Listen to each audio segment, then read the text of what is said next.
Hello students, good afternoon. So how are you? I think all of you are enjoying your summer vacations, but here we have started your course and all teachers are ready to give you more and more details, more and more knowledge about your subjects. I hope you all are aware about it. So today I am going to start our social science, and in this there is a book named Our Environment. Our Environment.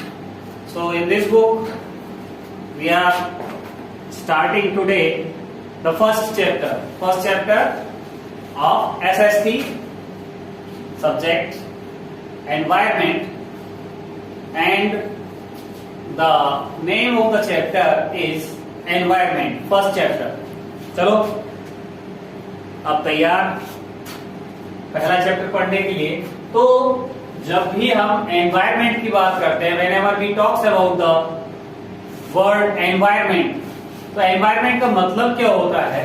Environment बोलते हैं हम अपने वातावरण को। अगर एक line में बोले whatever we see in our surroundings, जो भी हम अपने आसपास देखते हैं, that is called environment.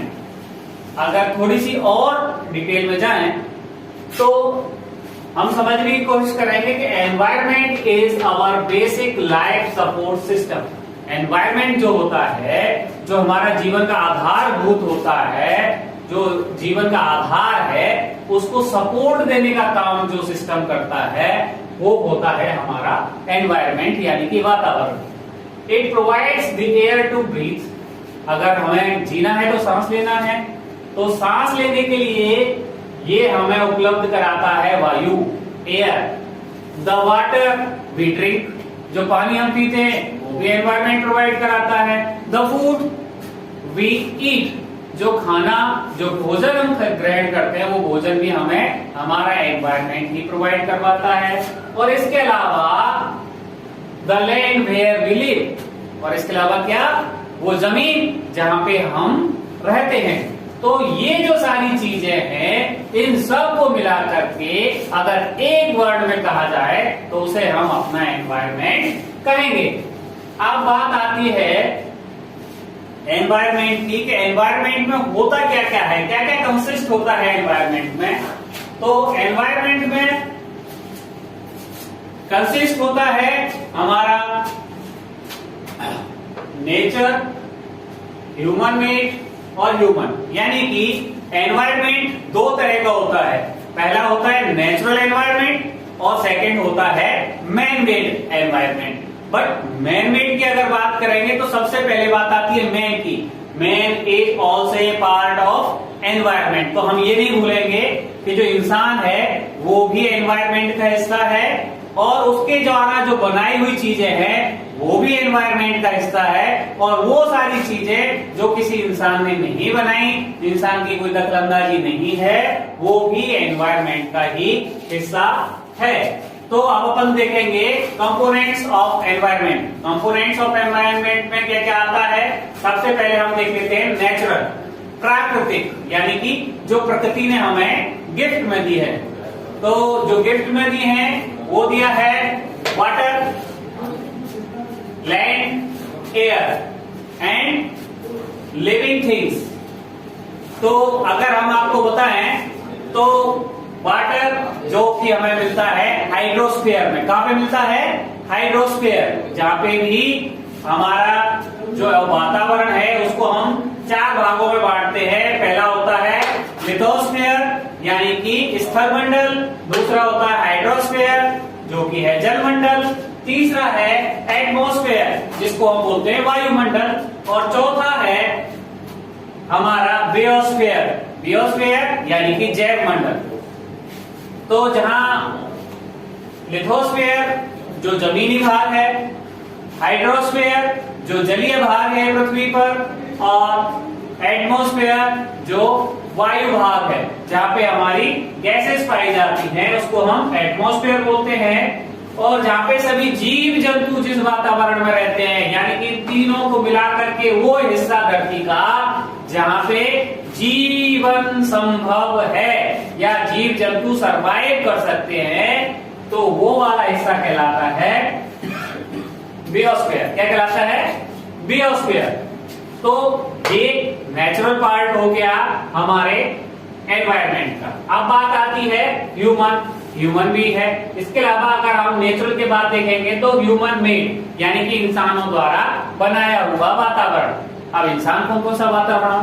जो भी हम अपने चारों ओर चीजें देखते हैं जो इंसानों द्वारा बनाई हुई है, जैसे कि बिल्डिंग्स इंसानों ने बनाई, पार्क्स इंसानों ने बनाए, bridges human made, roads human made, monuments human made, and industries, these are also human made things. So this comprises a human made environment. तो आप नेचुरल एनवायरनमेंट समझ गए, अब ह्यूमन मेड समझ गए। इसके अलावा जो तीसरी बात आती है, human is also a part of the environment. तो अगर हम ह्यूमन को भी देखेंगे तो ह्यूमन में क्या आता है? ह्यूमन यानी कि इंसान एक इंसान यानी कि इंडिविजुअल। तो कोई भी इंडिविजुअल व्यक्ति होगा, that is also a part of the environment. इसके अलावा family is called is also a part of environment. इसके अलावा हम अपन देखेंगे कि इंसान जो होते हैं वो रिलीजन्स में भी बटे होते हैं, तो religion is also a part of the environment. And educational institute या educational things, these are also part of environment. So अब हमने देखा कि इन सारी चीजों में वो सारी चीजें आ गई जो हमें अपने आसपास नजर आती हैं। तो जो एक लाइन हमने पहले वो बोली थी, whatever we see in your surroundings is called environment. तो आपको एनवायरनमेंट समझ में आ गया होगा। एनवायरनमेंट को समझते हैं तो दो चीजें और आती हैं। एक चीज आती है आपकी बायोटिक, क्या आता है, और दूसरी आती है एबायोटिक। दो चीजें और समझ लेते हैं। बायोटिक किसे बोलते हैं? The world of living organism. जितने भी जैव है, जितने भी जीवित प्राणी है, उनकी जो दुनिया होती है वो कहलाती है बायोटिक। और उसका अपोजिट होता है abiotic, the world of non living element. जितनी भी मृत चीजें हैं या बेजान चीजें हैं, उनकी दुनिया को हम बोलते हैं एबायोटिक थिंग्स। आप एक मिनट। तो कंपोनेंट्स ऑफ एनवायरनमेंट आप समझ गए, बायोटिक आप समझ गए, जो भी जीवित चीजें हैं उनका जो संसार है वो बायोटिक कहलाता है। और जो भी नॉन लिविंग है, जिनमें जीवन नहीं है, जीवन रहित चीजें हैं, उनका जो संसार है वो एबायोटिक कहलाता है, the world of non living elements. तो ये आपका एनवायरनमेंट हमने आपको समझा दिया। अब उसके बाद बात आती है नेचुरल एनवायरनमेंट की। किसकी बात आती है?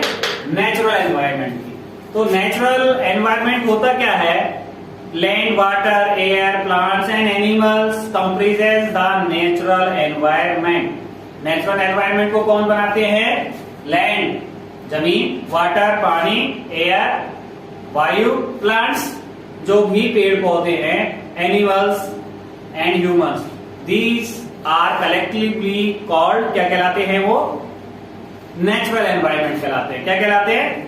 अगर कोई डेफिनेशन पूछेगा तो हमें बोलना है land, water, air, plants and animal comprises the natural environment.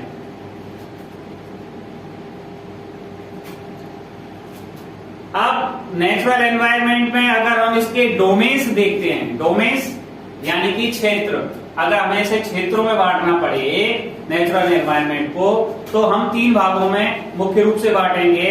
पहला आएगा लिथोस्फीयर। कौन सा आएगा? लिथोस्फीयर, यानी कि वो पृथ्वी का हिस्सा जहां पे जमीन मौजूद है उसको हम बोलते हैं lithosphere.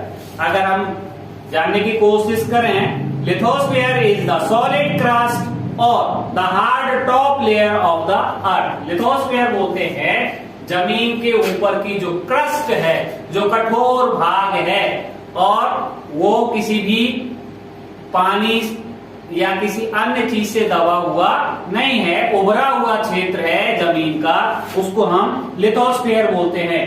It is made up of rocks and minerals and covered by a thin layer of soil. और ये बनता कैसे है? तो ये बनता है चट्टानों से, रॉक से, मिनरल से, और इसके अलावा इस पर एक पतली सी परत होती है काहे की? सॉइल की, मिट्टी की। जो भी हम देखते हैं जमीन, तो जमीन के ऊपर सबसे पहले हमें क्या दिखाई देता है? सॉइल दिखाई देती है। लेकिन सॉइल के नीचे भी बहुत सारी चीजें होती है जिस पर ये सॉइल टिकी हुई है, तो उसमें आती हैं minerals and rocks. It is an irregular surface with various landforms such as mountains, plateau, plains, valleys. और ये जो स्थलमंडल है ये सभी जगह एक जैसा नहीं है, अलग अलग जगह पर इसकी अलग अलग प्रकृति दिखाई देती है। कहीं पे माउंटेन्स हैं, कहीं पे अगर हम देखेंगे किसी जगह पे हमें प्लेट्यू दिखाई देगा, पठार दिखाई देगा, कहीं प्लेन्स है, मैदानी क्षेत्र दिखाई देंगे, और कहीं पर ये वैलीज में दिखाई देता है, यानी कि कहीं पे घाटियां दिखाई देंगी। तो अलग अलग जगह ये अलग अलग रूप से दिखाई देता है। और ये जो लिथोस्फीयर है ये ज्यादातर कॉन्टिनेंट्स में दिखाई देता है।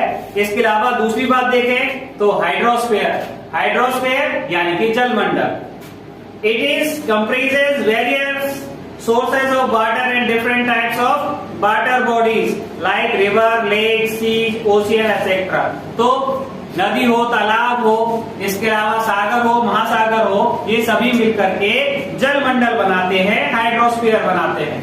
इसके अलावा एक और चीज आती है एटमॉस्फेयर। एटमॉस्फेयर बोलते हैं जहां पे हवा होती है, तो atmosphere is the thin layer of air that surrounds the earth. ये एक सघन परत है काहे की? वायु की, जो धरती के चारों ओर मौजूद है, और इसे ही हम एटमॉस्फेयर बोलते हैं।